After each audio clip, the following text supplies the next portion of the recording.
When life knocks you down, and life will knock you down, try to land on your back. Because if you can look up, you can get up. Welcome to Fire with Dr. Ninja Turtle. Hi everyone, welcome back to Fire with Dr. Ninja Turtle. In my last video, I talked about how you can retire on less than 500K.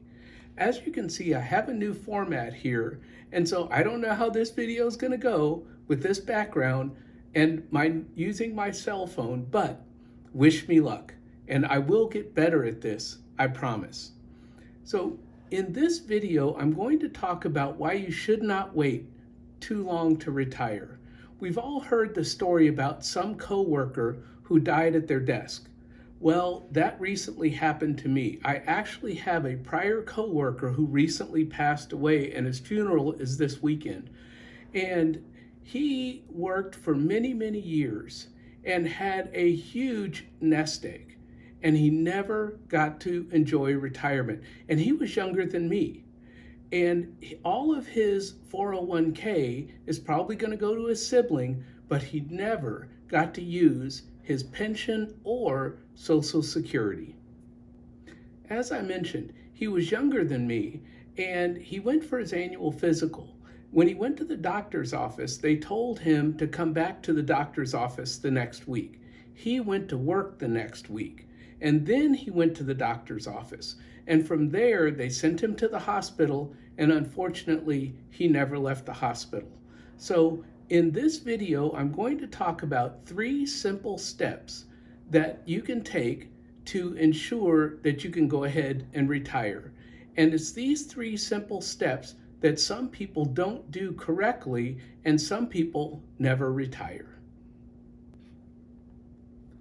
This video is inspired by James Canole, who is a CFP and has a YouTube channel. And he talked about these 3 steps, and I'm going to link his video below for more detail than what I'm going to give in my video. The first step is to assess all of your assets. That means look at all of your savings, all of your 401ks, and see just how much money you have. I did not have a lot when I retired because I started late. I only got serious in the last 5 years before I retired. Now, this is in contrast to my friend. He saved for 25 or 30 years, and he once told me that not only was his house paid off years ago, but he also had paid his electric bill 8 months in advance, just in case something happened. So you can tell he was well prepared for retirement. Next, you want to look at all of your income streams. Many people have different income streams, such as real estate or a side hustle. I had multiple income streams in that I had real estate, I had my teaching income, and my teaching income replaced my regular 9-to-5 income, which allowed me to retire sooner without having a large nest egg. When I mentioned that I had teaching income and that replaced my 9-to-5 income, what that means is I was teaching 5 to 10 classes at any given time, meaning I was working all day and half the night, 7 days a week, in order to replace my 9-to-5 income. I don't do that today. We have just hit about our 4-year anniversary of moving to this lower cost of living area. So I no longer need to do that. Right now, I'm only teaching 3 classes, and I'll be down to just 1 class in a couple weeks, and I'm just fine financially. As I just mentioned, we did geo arbitrage by moving from a high cost of living area to a low cost of living area. If you do that, you can also lower the amount of money that you need in retirement. And this is the next thing that we're going to look at, which is you've looked at the amount of assets that you have. Now you want to look at what are your expenses and anything you can do to lower your net income expenses. That's why we're looking at net income. That will help you to be confident that you can retire and not work any longer than you need to. Looking at your expenses, you want to see how much it costs you each month to live, and realize that in retirement it may cost you less, depending on whether or not you move to a smaller house, whether or not you have to do the commute and have the vehicle anymore. There are all kinds of ways to lower your income in retirement. My friend had his house paid off. I did not have my house paid off. We had to sell that house. We made no profit on that sale, but we came down here to a lower cost of living area, and I was able to pull money from my retirement account and put a sizable down payment on a lower cost house in this low cost of living area. This brings us to the focus on debts. You really want to eliminate as many debts as you can before you retire. You want to get rid of car loans.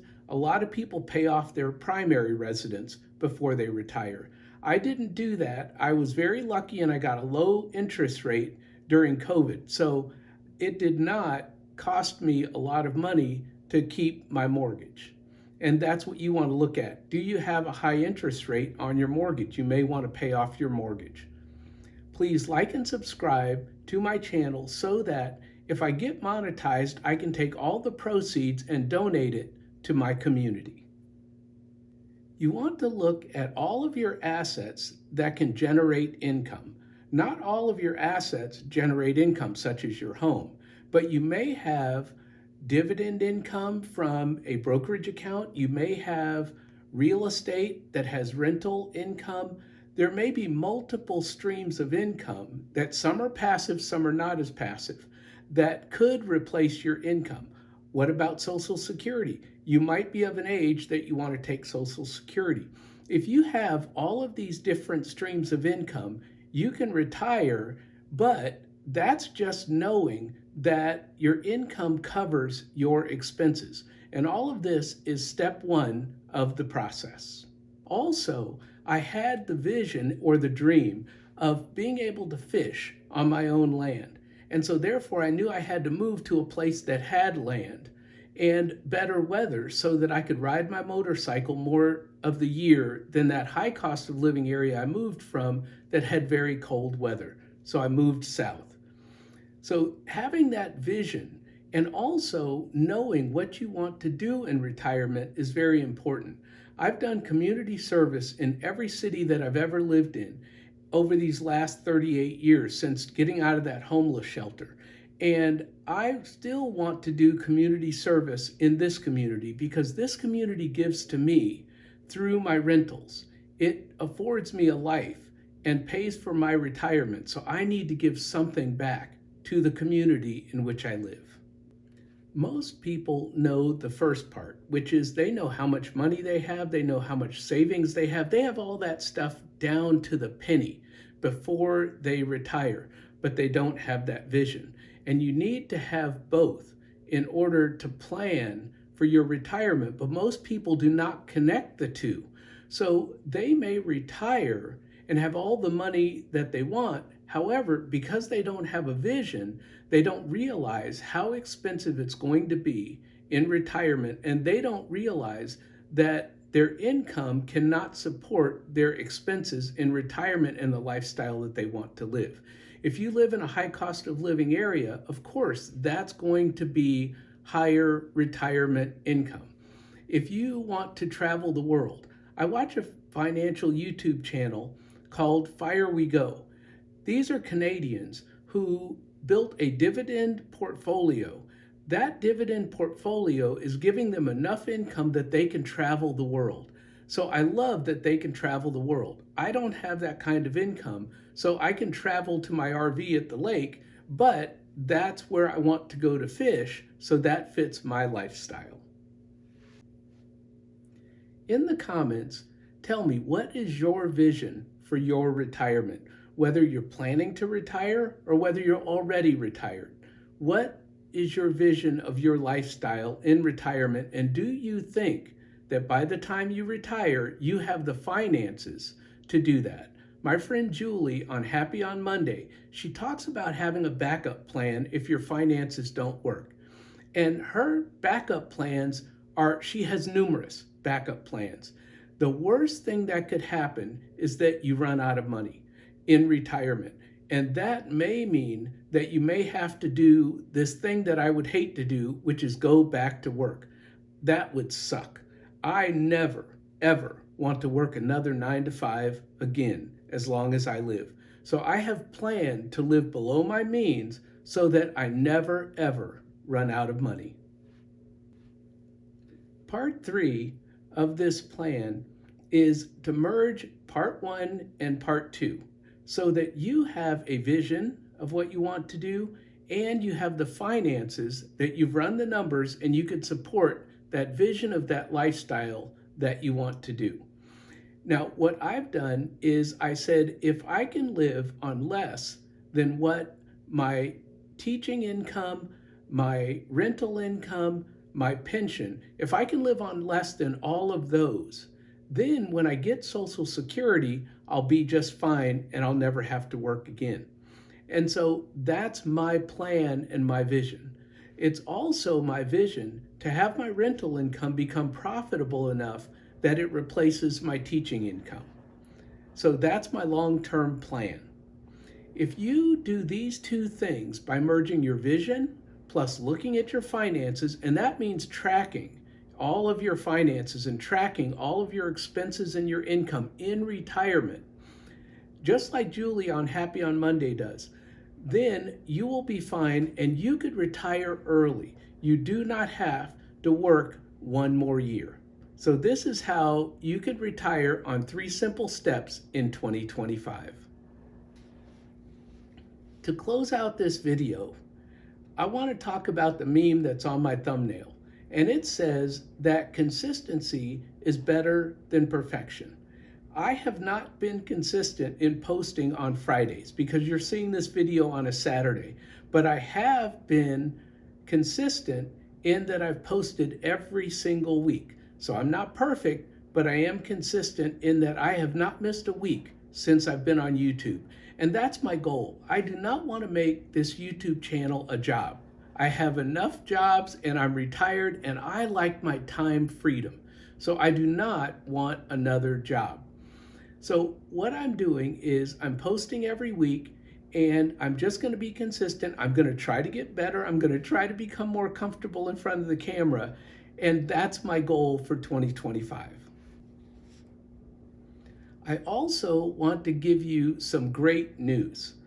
As I've mentioned in the past, I've tried to get Budget Bros off the ground and it didn't take off. I tried it 3 or 4 months ago and I went to different nonprofit organizations in my town. I tried posting on Facebook in my town and had almost no takers. So I was a little bit discouraged, but I tried again last week because I said, it's 2025, let's try again. And I had takers. As you're watching this video, I will have helped people already this morning. And so at least 2 people are going to meet me at my local library and let me help them with the basics of personal finance. I'm doing free classes, and this all came about because I watched a woman on YouTube called Bethel Budgets, and she does budget babes in her town. And so I told her, I said, I would like to do Budget Bros in my town. Now, just so you know, this is open to men and women, so it's not just women. I was just picking a different name than what she picked.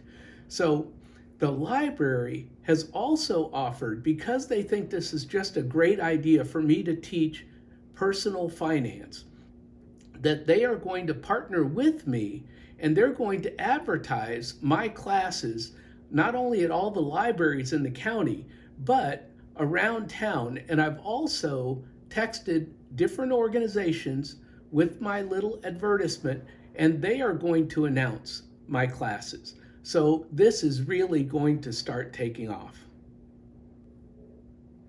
This is getting to be a long video, so I'm going to wrap up with this. I just received my first paycheck of 2025. So I input it into the new spreadsheet that I told you about, and I'll show you that new spreadsheet as the year progresses. And I'll also keep you updated, maybe quarterly, on my savings rate, which is now starting the year at 36.5%. So that's a good start. Will I make 70%? I don't know, but I'm going to try. And so the quote of the day is, This is your chance to enjoy life after work. Best wishes for a wonderful and long retirement. Remember, never let your past determine your future.